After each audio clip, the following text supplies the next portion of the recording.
Hello, everyone, and welcome to another episode of the Travel Royally podcast. Thanks for tuning in. We are sponsored by our company, Royal Links Golf Tours.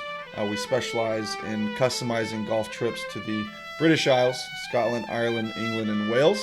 If you're ready to start planning your vacation, please reach out to us at our website, royallinksgolftours.com. Today on the podcast, we have Mr. Allan Patterson. He is the director of golf courses and estates at Turnberry in Scotland. Hope you enjoy. Hello, everyone, and welcome to another edition of the Travel Royally podcast. We're thrilled to have you today, and we're very excited to have as our guest Allan Patterson. He's the director of golf courses and estates at Turnberry in Scotland. And Allan started his greenkeeping experience or career in 1985. He was a junior member at Powfoot. And he helped by divoting fairways during the summer holidays. A member of the team left. The head greenkeeper asked him if he wanted to be an apprentice greenkeeper. He started as an apprentice greenkeeper, and as they say, the rest is history.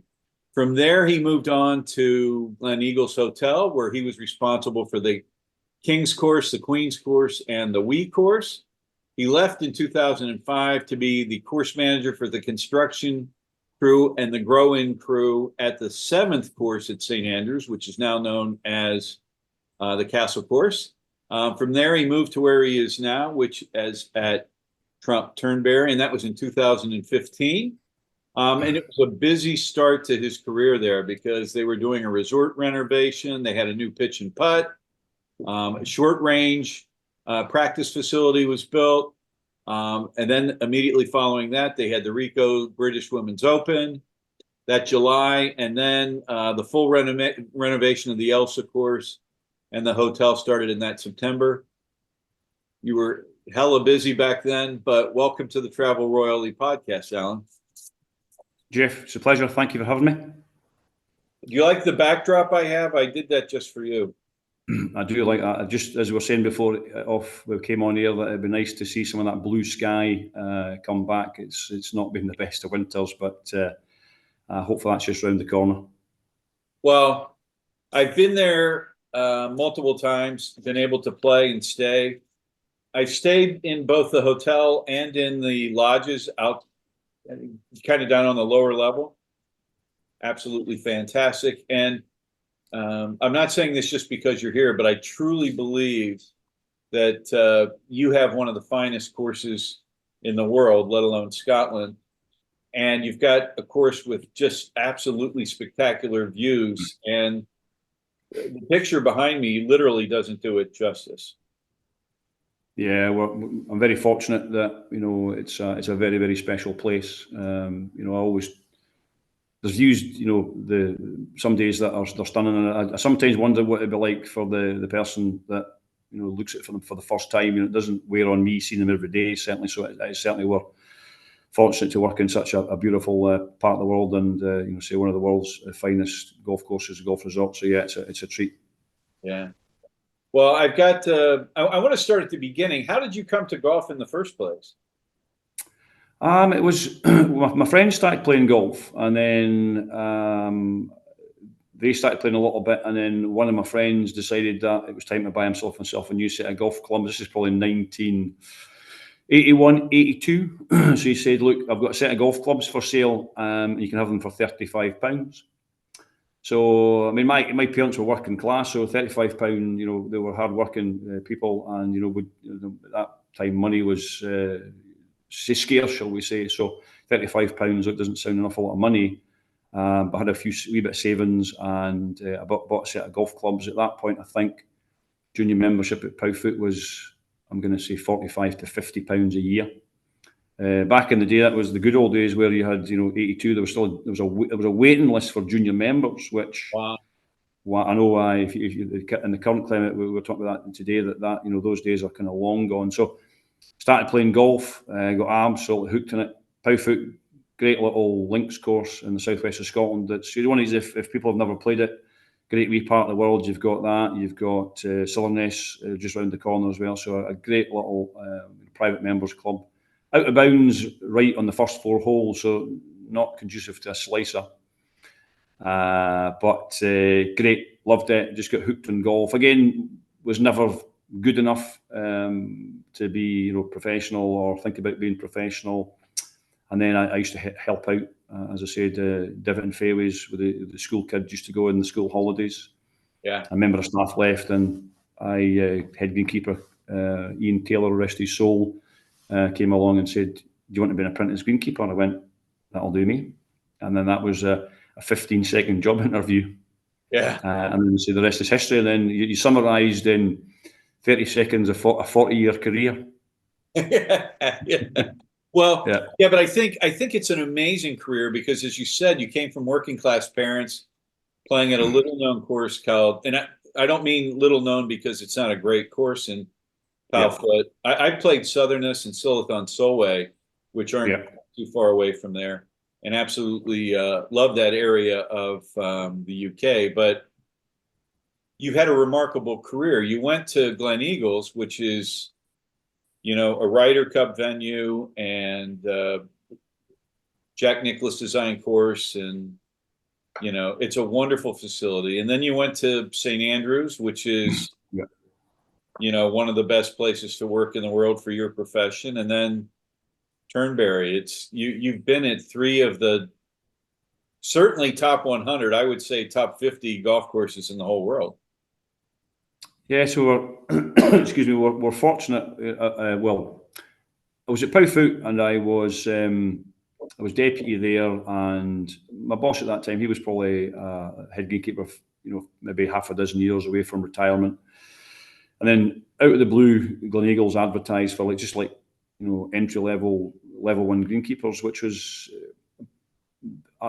rare. So I thought, look, I'm going to throw my name in the hat. And then I went in there in '94 as level 1, and then just worked my way up. So I went to deputy, and then I was head greenkeeper of the Kings, Queens, and the Wee Course in about '98, and below Scott Fennick, who's still director of Golf Course Estates now. So Scott's there, he was my old boss, and then Jimmy Kidd, who was kind of estates. Bit of a different role, but estates director at that point. So that was a great opportunity. Went in just before the last Scottish Open in '94. Started on the Queen's course, then they amalgamated the 36 holes, and then just worked my way up there. And then again, 2005 came along where St Andrews were looking to take a course manager on from day one of construction, and which they wanted to do it in a slightly different way, where without a principal contractor, they wanted to build a 7th course, but didn't want to sort of blow the budget completely or the bank completely. So they were going to break it up into separate parts and separate components. So they needed a course manager to go in to assist with kind of the management of, and be there for the basically construction, the final prep, and the growing, and take it to opening, which is a fantastic opportunity. You don't really get that kind of style of construction very often. So fantastic, obviously, great period of time there. And obviously then got a phone call to say if I'd be interested in coming down to have a chat about Turnberry. My predecessor, Ewan Grant, had left, and I'd be interested in coming and having a chat, which you're pinching yourself at that point, certainly so. And then that was, believe it or not, that's about a very, very quick 9 years ago. Yeah. Well, you mentioned Jimmy Kidd. That for people who are listening and are familiar, that's David McClay Kidd's father, That's who correct, for years was at Glen Eagles, and David McClay Kidd has gone on to have a tremendous career here in the States, but doing work all over the world, really, right? Yeah, it certainly has. I haven't spoken to Jimmy for a good few years, but I believe he's still doing a bit of consultancy or was for David on some of his constructions and growing. So, yeah, long illustrious career. He certainly has had that. Yeah. Well, we had another connection we talked about earlier. John Murray, who's a golf pro at Murray Golf Club, where I'm a member, was there at Glen Eagles as an assistant pro back 25 years ago or so, when you were still there. And then you move on to St. Andrews after Glen Eagles, and St. Andrews created that amazing golf course there, the 7th. And at what point did you get there? Was the construction over and it was just the grow in, or were you there for the construction as well? Yeah.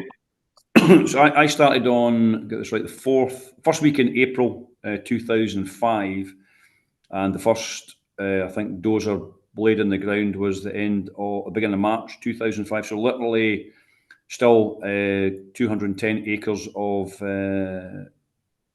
agricultural land, flat as a pancake. I remember doing the part of the interview tour with Gordon Moyle, and coastline was stunning, but the rest of it was just literally 210 acres of just flat with a bit of a slope towards the coast. And I'm thinking, this could be, I'm interested to see what this can yield, certainly. So, but it basically right from the very, very, very start, which was a fantastic opportunity. Yeah. Well, there's a funny story that happened, and it was probably not well. The construction had done. I'm guessing the course was at the grow-in phase, but you would have been there then. I had a big van, like a 9-passenger van. There are 8 of us. I'm driving us back from, I don't know where we were that day, probably Kings Barnes or Crail or Ely, one of those courses. We're coming back along the road there, and we see a construction site. And we knew that was going to be the 7th course. So we pull in, and then we're turning our van around, and I'm in the grass, the newly planted grass. And someone, it could have been you or Gordon, comes running out like screaming obscenities, get the, I didn't have a beard. I didn't have a beard back then, and certainly less grey hair. So I'll apologise if that was me. Well, I'll tell you what, that course, as you said, has stunning views back into the town of St. Andrews, the castle, the cathedral, and all that. Yeah. And what they've done with that property, or what they did to that property, was amazing. And to be truthful, it's one of our favorite courses there. Our clients love it. Other than the climb up the first hill, they absolutely love it. Personally, I love holes, a bunch of holes, but the ones that stick out are 9, 16, 17, and 18. That shared green on 9 and 18 is just fantastic. 17 is one of the best par 3s in Scotland. So there's an interesting story to 17. So just before I started, obviously David McLeod was given the commission to design, and he walked the site. And at that point, the area that is now the 16th green and the 17th tees, the Links Trust, two small sections of land, the section that takes you from the 8th green to the 9th tees, through that little path, and the section that is the 16th green and the 17th, they hadn't purchased those. So David asked if they could go back to the landowners to say, can you negotiate? Because he obviously saw the potential for 16 green and 17th tees. A little bit tight.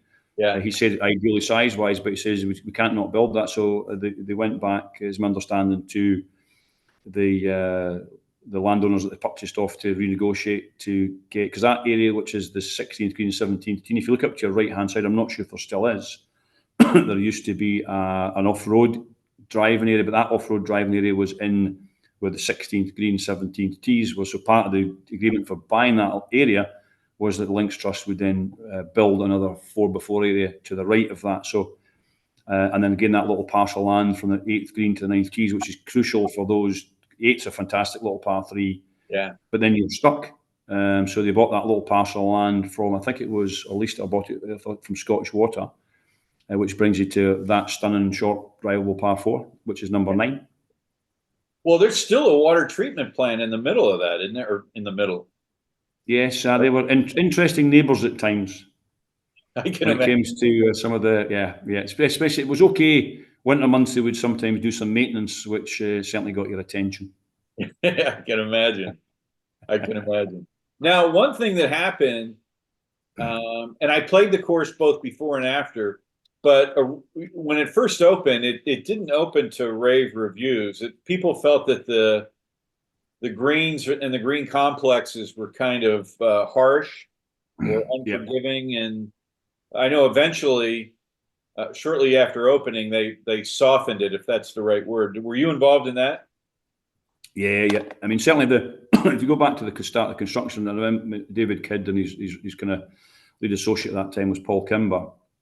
That David's, he says, we've got 210 acres of flat farmland. He says constraint is not an option because there's too many places you try to build a links course on land that's definitely not, it's not links. So that they looked at the braes, as you call it, the cliffs that run from like the 6th green right through to the 17th tees. Yeah. And what they did is they just hold, it's interesting to look at it next to, they hold the landforms. So they looked at where the landforms were on there and they hold it up onto the golf course, built massive landforms and then built the holes in or within the landforms. So I think the key success to the whole golf course again was to shape everything in the Links Trust where it wasn't in the budget at the start, but to look to, the big flat areas in between holes, that the undulations and the natural shapes, if you then become flat for 100 yards, it just doesn't work. Right. So they agreed to shape the whole place. And it was, again, the greens within the landforms, and it's difficult, when we built them, we knew there was shape to them and there's movement to them, but until actually people start to play it, Jeff, it's difficult to sort of understand what's going to happen. So we opened in 2008 and they had the little shapes within the fairways. We thought, look, it's going to be nice. It's going to be really, really wide. I mean, I think like to the left is 6, to the right is 6. It's something like 90 yards. So it's very, very wide. So I thought we need to put some shapes within the fairways to make this look like it's like a natural site. So it became quite, when opening that, maybe the balls were running off greens too easily.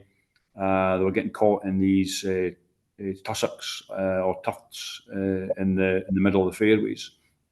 And obviously we reviewed that at the end of our first season, which was 2008.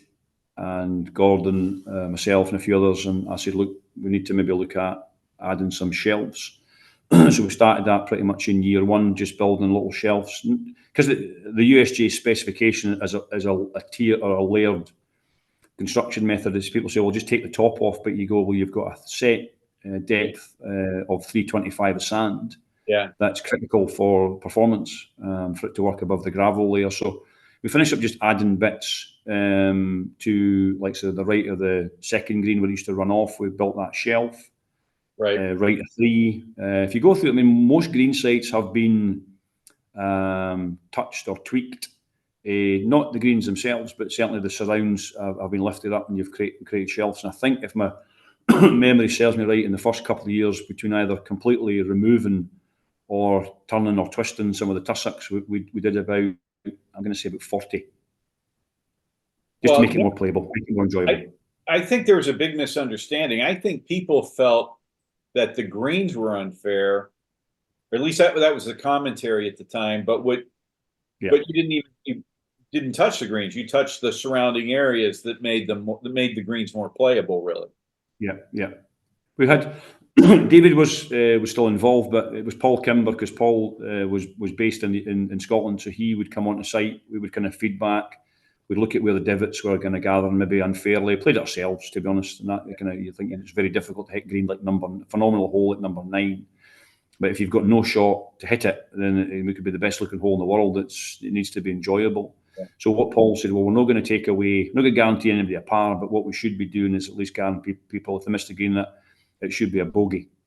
Yeah. Rather than double. So that was the concept of no bringing them back on, but holding them. So if they ran off, they ran into a little collection area, then you could just put back up to the pin. Hopefully, you're making no worse than a bogey. Well, I think the other thing that makes the Castle Course stand out is that when you think about it, if you're playing the other 6 courses that are owned by the Links Trust or managed by the Links Trust, I guess is a better way of putting it. Mm-hmm. You don't get you get a much warmer welcome out at the Castle Course, right? It's only a little bit more expensive, but they've got someone there to unload the clubs out of the car. It's more of an American style, right? They've got a practice facility. They've got a clubhouse with their own merchandise. It's dedicated to that course. Yeah. And you get a very warm welcome. Yeah, a parking area where you can actually get a spot. Right. it's what I'm saying. One of the locals had said, technically we've got our own private golf club as part of our membership. Exactly. Yeah. Exactly. And what I tell people when they ask me, "Hey, can we want to play these courses within the 7?" And they've got some misnomers, like they think that, as an example, they've heard through online blogs and so forth that the new course is actually the best course there, right? And so when I've talked to locals, I'm not saying that it's unanimous this way, but what they've said, just as an example, is that the old course is the most historic, the castle's the most scenic, the Jubilee's the most difficult, and the new is their favorite. And they don't generally talk about the Eden or the Strathtyrum or the Balgove, but and so you've got 4 wonderful choices there, right? Yeah, you do. It's phenomenal. So, well, you then after that you moved to Turnberry, and that's been 9 years. But you spent 10 years with St. Andrews, the Links Trust. I did. Phenomenal organisation, phenomenal place. Really, just all about the golf and the kind of experience that they try to kind of produce or promote or give to everybody. Great place, fantastic investment, great people. No, really really did enjoy my time there. Yeah, yeah. Well, as we talked, you moved to Turnberry at a very hectic time. Lots going on. Tell me about your role through that, because when I think about the golf course, there were major renovations done to the Ailsa Course, but then in addition to that, Robert the Bruce course was completely renovated as well, correct? Full site renovation. When I came across in early part of 2015, at that point the pitch and putt was under construction. That was the first thing we did in a couple of months here. We toughed that at the early part of 15, and then they rolled straight into, don't know if you remember the golf academy used to have the little short range covered bay area in the short range. Yeah, so the short range, that was removed, and then we built it's probably as good a short range facility that you're going to have. It's a hectare in size. It's got 5 greens, bunkers, chipping areas. It's a fantastic facility. So we did that at the early part of 15. I think keenness for the owners at that point to move quicker than that, but obviously we had contracted for the Ladies British Open in the Rico at the last couple of days of in July, early first 2 days in August of 15. So we had that on the agenda, and at the same time, we were obviously planning for a full resort shutdown because when the Ayrshire closed on the 28th of September of 15, so did the hotel for a full refit. When I arrived here, obviously, so it must have been back at September, October of 14, they closed the clubhouse for a full renovation as well. To get that ready for the Ladies British Open. So that, and then rolled into the full renovation of the Ailsa. Opened that in the first weekend, 1st of June 2016. And then because the contractor's here in early part of 16, we rolled straight into the renovation of some of the holes in the Kintyre, which obviously became King Robert the Bruce. And then we did some work on the Arden, and then the spa was done. So it's basically full resort. The place from 2014 with the new owners, the place is unrecognisable, and the standards are as good as you'll get anywhere. They're fantastic. Yeah. Well, I've been to I haven't been to any of the Trump resorts in the States, but I've been to all of them in Scotland and Ireland. And what's amazing to me is, regardless of an American's political stance on Donald Trump, what I would tell anyone that when he gets involved in a golf course, particularly the 4 that I've been to overseas, they're spectacular. What he did to Doonbeg He made it a much better golf course. And to be truthful, I haven't been back to Turnberry since the changes that you just described. But everyone I know who's been there, professional and otherwise, say it's just spectacular. He made it better. Yeah, right? yeah. And You're definitely next time you definitely need to get down next time you're over. yeah. Well, I'm going to be there in October. I'm staying there and playing there. I'll be brilliant for a Golf Connect Scotland event that'll be there in late October. I'd love to hear what your thoughts are. Well, you'll have to buy me a pint, or I'm not opening my mouth. I'll give you. We can do. We'll get 3 pints. 3 pints and a whiskey, and then and a nip. Yeah, I'll tell you everything. No, but I think truly, can you talk about the changes to both courses? And why don't we start with the King Robert the Bruce, because that course, I remember it had some very memorable holes, right? There was one, I don't remember the number, that kind of went down towards the sea, and the green was sighted down near almost in a that was a spectacular golf hole. Yeah, that was the old 8th into that cove. The 8 was a beautiful hole, but it crossed number 9, and then 9 crossed number 8, and then so they compromised each other, and then didn't make the full use of the view. So the routing's changed. So you basically used to play anti-clockwise. You now play clockwise. So basically, you come up the hill for number 7. So the first 7 holes are basically the same, apart from a couple of tweaks here and there. Yeah. And then you basically, the 8th is down what was the old 10th. And then so where the 10th teasers is where the views are arguably probably the best views in the whole property of when you're on the new 8th green, because you feel like you're on top of a hill, or top of you're just on this peninsula, because you've got Ailsa Craig in the background, you've got Lighthouse in the background, you can see the War Memorial, you can see straight across to Arran.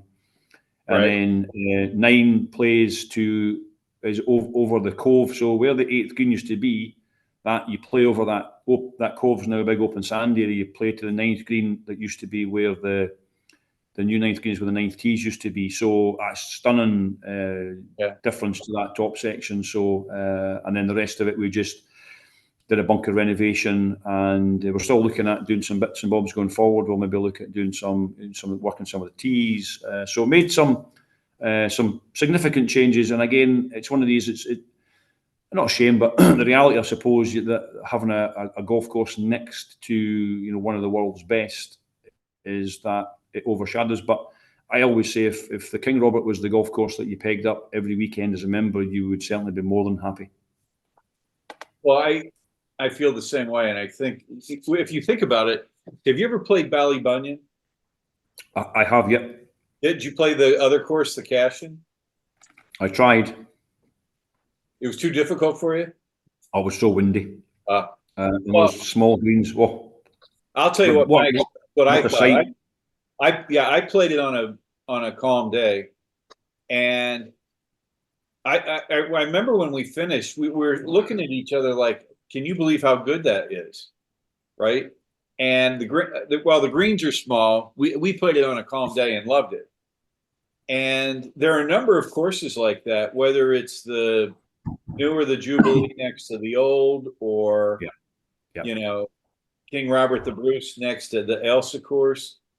It reminds me of if I said, have you seen the Mona Lisa in the Louvre? And you say, yeah. I go, well, name the masterpiece that's right next to it. And you can't name it because everyone's attention is on the primary, the reason that everyone's there. And there's no reason to make King Robert the Bruce. That course is exceptional from what I understand now. Yeah, no, it's a great addition, that's for sure. We did a little bit of work on the 9-hole Arran course. We've did a little bit of naturalisation, a little bit different. We've got naturalised bunkers throughout, so very kind of county down on a mini scale, but a great 5 par 3s and 4 par 4s, and the second of the Arran's like 90 yards long. It takes about an hour and a half to get round. It's a fantastic little addition. Yeah, that's fantastic. So talk about the major changes that you undertook with the Ailsa Course. They also, we finished up rebuilding all 19 green sites that existed, and we put back a new putting green. Some went back in existing areas, but the main changes, I suppose, we pushed the first green. So the first is basically 50 yards longer than it used to be. So it used to be like a short iron, a long iron and a flick. It's about 50, 60 yards further back now. The fourth green is pushed back a little bit. The par 3, it's lowered. Fifth green went back a little bit. 6, par 3, top of the hill, shortened to allow 18. If you remember the championship tees at 18, used to be that 90-degree dog leg. Yeah. The tees are now up in the dune. That used to be back left of what was the existing. So basically, the old 6 used to play are now up on top of the hill. But the main change, supposedly going through everything, would be that obviously the 9th became the famous, well photographed par 3 next to the lighthouse now. Right. 10th is now a par 5. The 10th green is where the 11th tees used to be, so infinity green. 11 is a brand new par 3 that goes back and back left, which I think they looked at that. Even George Brown, the legendary superintendent here, he looked at that back in the sort of 90s. But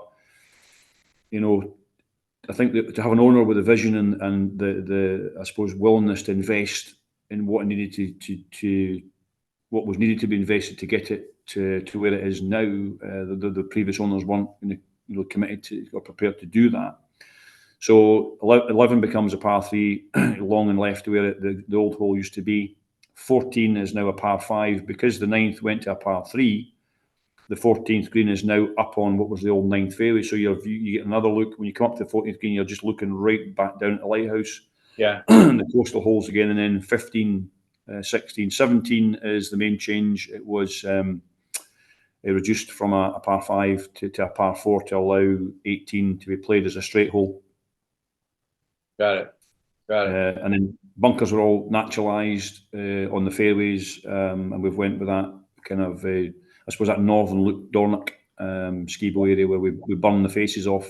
Yeah. And actually other greenside bunkers, which I really like that contrast with the dark versus the green of the turf. So, but no, taking probably the holes on the Ailsa that I'm sure people over the decades looked at, like a 9 would have been a phenomenal part. That you play a golf, that'd be a great hole in there, or phenomenal addition there. We all do that as golfers and architects, but I think with to have an owner with a vision and the commitment to say, look, let's just do it. We finished up what we've got now. I think for those of us that have played it, and even before these changes, it was a wonderful golf course, and it had such great history. And for people who are maybe new to the game, 1977, they had what's called the Duel in the Sun, and it came down to Jack Nicklaus and Tom Watson, and just an amazing finish for both golfers, really.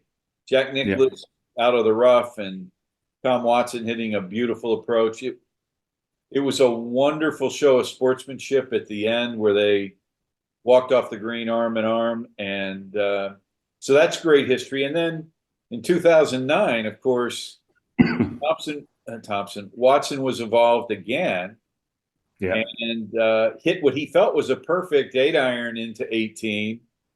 It hit on the downside of a hump over the green, and he couldn't get up and down, and ended up losing in a playoff to Stuart Sink. But and I don't know if you've heard of the Lynx Diary, but it's a Scottish magazine, golf magazine. It's not a typical golf magazine that there's no instruction. It's all about how beautiful the game is. They got wonderful photography and articles, and they just wrote a piece on Tom Watson, and they focused on those two tournaments at Turnberry. It was really well done. But yeah, some great champ. I remember watching that one 2009. It was you feel really sad for Stuart Sink, but I was when Watson hit the 18th fairway and he hit his second shot, I'm up off my chair thinking, he's loving that, and I'm thinking we're watching a bit of history here, and then it was yeah. So the boy said that worked here. He says once it's a shame. He says after the playoff, it felt like a wake. Yeah. That was I mean, at 59, he would have been the oldest major champion, and clearly, obviously, the oldest Open champion as well. But yeah, it was a wonderful, wonderful spectacle. And I was like you, I was on the edge of my seat thinking, I can't believe this is about to happen. yeah, it's amazing. Spectacular. The other thing for people that are watching that haven't been there, behind me, what you're seeing is the lighthouse, which is out around the ninth hole, as Alan described it. But beyond that is a large island or rock called the Ailsa Course, which is obviously where you get the name the Ailsa Course. But that's also Yep. the rock where all the curling stones in the world come from. Isn't that correct? That is, yeah, I believe that. Yeah, that is in all the, I think the Olympics and the some of the world bigger championships. I think it's the stones are all sourced, and they're all still to this day come from the Ailsa Course. Yeah. Interesting tidbit of information. So right now, it's obviously a slow season for you. It's been rainy. It's winter there. What types of projects are you working on over this winter? Mainly, we just kind of work on our the greenside bunkers, like our revetted greenside bunkers.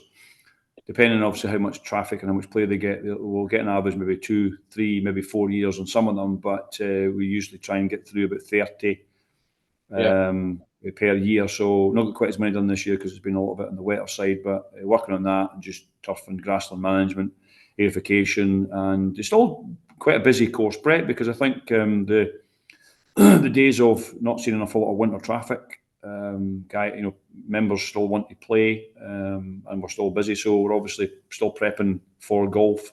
Yeah. And obviously a little bit mild, some milder winters. You're doing still a little bit of mowing. So, but no, I'll be busy on the construction front, and we do some obviously projects in our gardens and grounds as well, and some landscaping. So different kind of busy, as I say, in the winter. Yeah. Well, I've got another question for you, and that has to do with the type of welcome people would get, or what can they expect when they come to play the two courses that you have there at Turnberry? Certainly from a welcome perspective, we're kind of hopefully legendary for our kind of authentic Scottish welcome. So, customers will get that from that obviously 5-star authentic is kind of a key for us. Welcome when they arrive here, and obviously from a golf perspective, hopefully we're ticking everybody's boxes when it comes to condition and what we give them. And you've got a phenomenal couple of golf courses, whether it's the Ailsa or the King Robert or the Arn, or it depends on your golfing ability. We've got if you're a Here's resident as well and you're not a golfer, we've got our obviously Arn course. We've got the little pitch and putt, which is popular. So yeah, great destination for pretty much cater for every kind of caliber or standard of golf. Yeah. Well, you're in a beautiful part of Scotland, but it's also somewhat remote. What would you recommend to visitors that they do when they're not playing golf? I mean, you've obviously at the resort, if you're not playing golf, we've got our own on-site resort spa, and we've got shooting, we've got our fishing, horse riding and stuff, lots and lots to do on property for the non-golfer. But locally, you've obviously got Culzean Castle, you can go to Arn. Certain times, I think you can still get a boat trip to go around Ailsa Course, or you used to, from a sightseeing perspective. So a fantastic part of the world, loads to do, loads to visit, and Galloway Forest if you're into a bit of outdoor activities. The Galloway Forest isn't far away, and it's another beautiful part of the world as well. Excellent. Now, when we're over in that part of the world, there are some amazing golf courses nearby as well. What other courses would you recommend that are nearby that perhaps North Americans wouldn't have heard of? Yeah, I suppose for us, most of our customers would probably look to tie in probably Royal Troon and obviously Prestwick and that Open, the links of Ayrshire, the Open Championships. But you've got Dundonald, we've got Glasgow Gales, you've got Western Gales, Brassey, some really, really good golf courses, just to name but a few largs. So there's some really nice ones up in this neck of the woods for, if you want to sort of tie a full weekend. Certainly wouldn't be hard to, from some great golf courses in this area. Yeah. Well, I think you could stay at the Trump Resort for a week and never play the same course twice, right? There's plenty of golf in that area. Yep. Right? Certainly is. So I'm gonna ask you a load Western Gales. I forgot Western Gales as well. Let's not forget Western's a great track. I don't know if I mentioned Western Gales. Yeah, you did. That is a wonderful track. So I got a loaded question for you. So other than Trump Turnberry, what's your favorite course in Scotland? Oh, I'll leave out both Trump properties, and I'll go neutral. It's difficult because you've got such a variation from your, like, say, your Dunavrities, which is your £30, no bunkers or minimal bunkers, stuff like that. But if you ask me to put me on the spot, I think probably need to be the old. I think the old just got that little bit of. Yeah. I love quirky. I love old style. I love my golf history, and there's always that.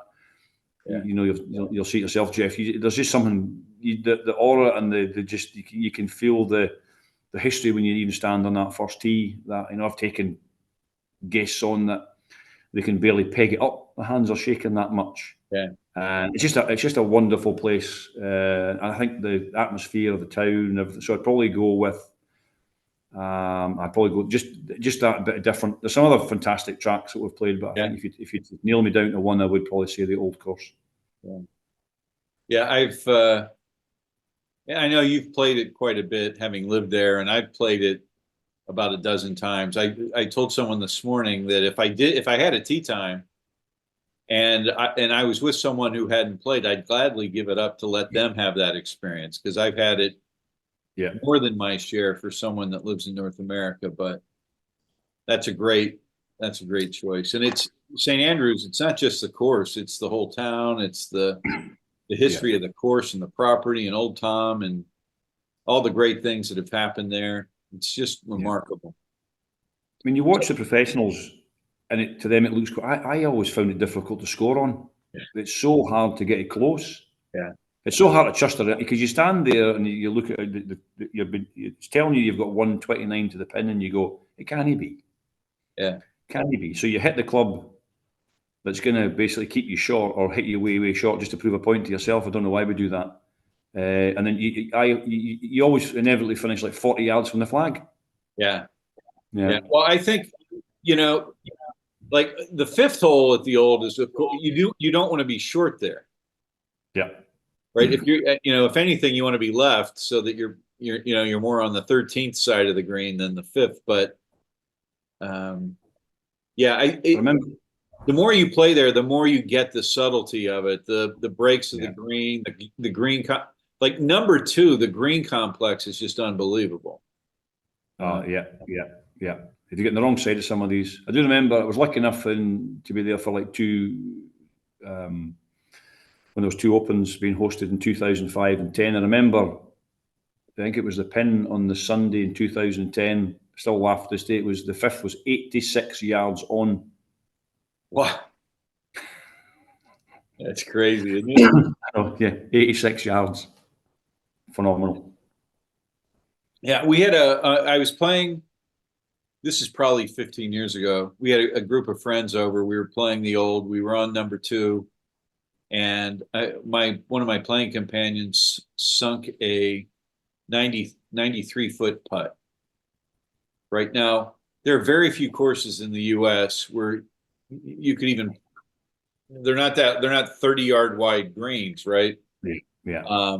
It was one of the best things I've ever seen live on a links course, to see him make that putt. Yeah. It's just so strange or unique to watch the ball run on the surface for that long and then disappear. Yeah. Well, I don't know. I know you'll recall this, but I think it was 2 years ago at the Masters 18, where Rory, I think he went first on 18. He was in the sand. Yep. And he holed it. And I counted with a timer how long it took from the time he struck the ball to the time it went in the hole. 13 seconds. Right. I mean, because it landed softly and then just slowly, and then it just kind of crept in the hole. And then then right after that, was it Colin Morikawa who holed I out? think it was Colin Morikawa. I think it was. Yeah. Yeah. Don't think we'll see that again. Yeah, 13 seconds. Right. It was unbelievable. Yeah. So next question would be, what course anywhere in the world that you haven't played would you most like to play? I think it's probably the one that, and again, I'm sure most people say that. I think it would be. I love to play Pine Valley, probably. Yeah. There's probably two or three. There's probably Cyprus. There's probably Royal Melbourne. Some of the classics. Yeah, there's probably a few that that we probably don't get the luxury of seeing, that we're probably they're tucked away. But I'd probably say just to have a shot at Pine Valley. So. One day. Yeah, I think that's probably a close second to Augusta National. Yeah. So I was lucky enough to have a wee hit round there in 2006. I knew you had played there because you didn't mention Mr. Moyer had organised that for us. So that was one of them. If you ask for it as a golfing experience, that would be. That just because of what it is. It's like playing. I think it's between the feeling of playing Augusta or being there is very similar to the feeling of probably playing the Old Course.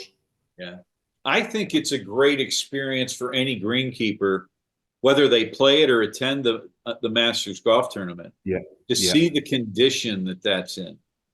Yeah, I mean, because I think it's changing. But 25 years ago, 30 years ago, when I started going over there, a lot of Americans didn't like how unkempt links courses were. They were expecting golf courses maintained like Augusta National, even though most of us don't belong to clubs like that. The courses that we have are meticulously maintained, not as natural.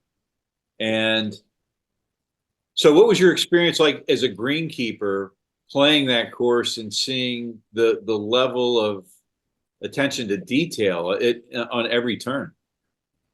It was interesting because if you look at if like the old or like some of the Open Championship venues here, you go to them and you go to them in like a normal season.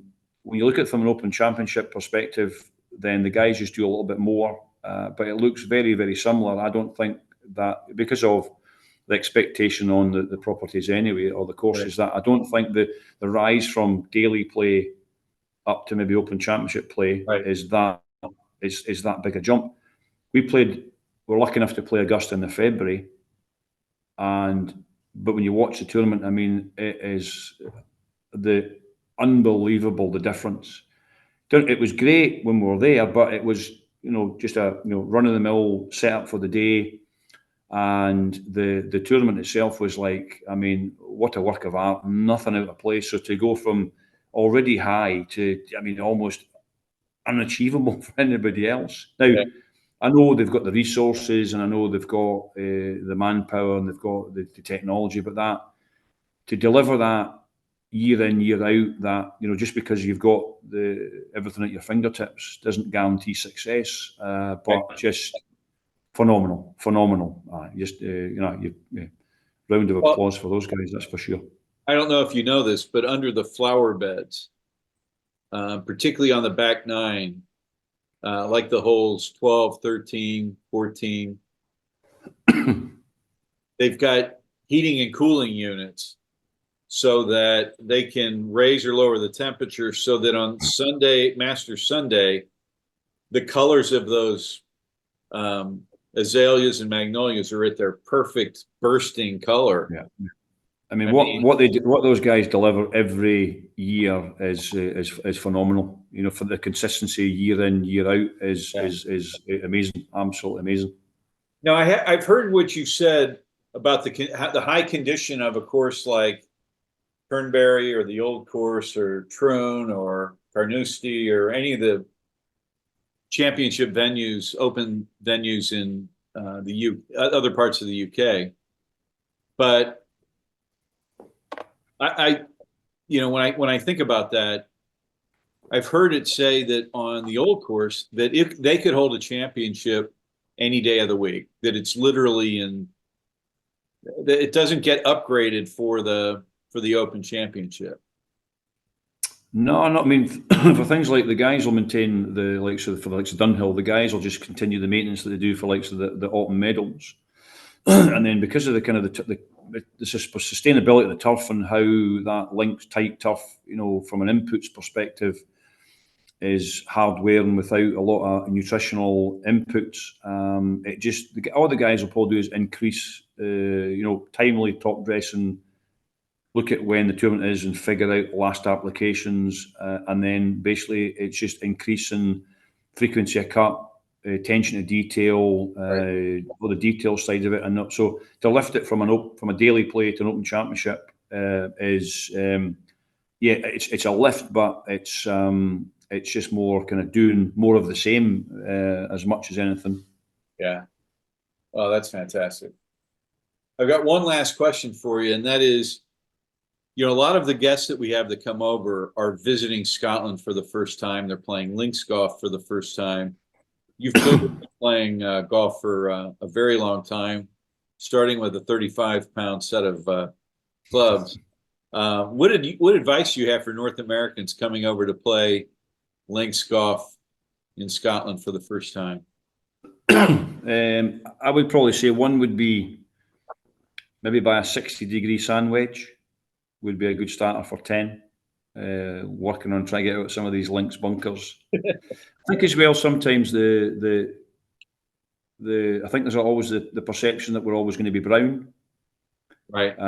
Because of obviously maybe watching the Open Championship and in the middle of summertime, but obviously we get and a lot of people come across and go, I've been playing golf in links courses in Scotland and they're a little bit greener, but obviously if it's raining quite a bit, obviously the brown is dictated to by weather conditions of if it's warm, it's sunny, it's dry. Obviously the nature of turf that goes dormant, right. It goes dormant, starts to brown off. But that it might not always be as brown. But I think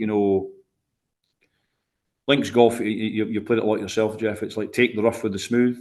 You're going to get some good breaks. You're going to get some bad ones. Work on maybe that. Keep the ball on the ground, and if you can. As you mentioned, St Andrews, if there's an opportunity to get, if there's any opportunity to get the putter on the ball, get the putter on the ball. Yeah. Whether you're and then get used to that. You're going to get a couple of days where you could hit your 6 iron 230 yards, or you could hit your 6 iron 90 yards.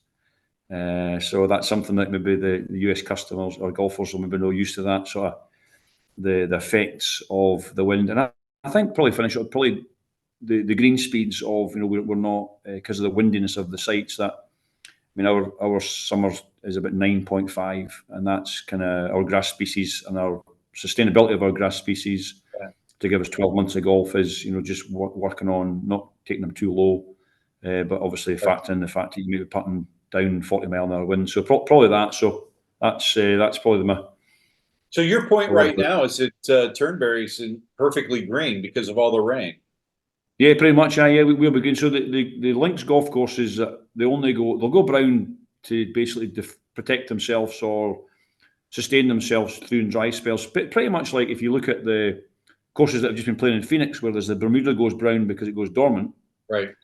Fescue and your finer links grasses do exactly the same. So if there's not enough water because of lack of rainfall, then they will start to go brown, and that's just basically the switch off. They go dormant. And then that sustains them till it rains, and when it starts to rain, they'll green up and come back again. So so some summers were maybe brown, but some summers we could be green because as if it's raining, we'll be green, and if it's not, we'll be brown. Yeah, excellent. Well, that was the last question, Allan. Thank you so much for investing your time with us today. I can't wait to share this with all of our fans, if you will, that follow us on social media and follow us on YouTube. So it was a great pleasure to have you. We learned a lot about Turnberry and your career. Thanks so much for, again, investing your time with us. Jeff, thank you very much for having me. It was a pleasure. Thank you. Thank you everyone again for tuning in today, and thank you, Allan Patterson. If you like this video, please share it like and subscribe so you know when the next video comes out. Thank you so much.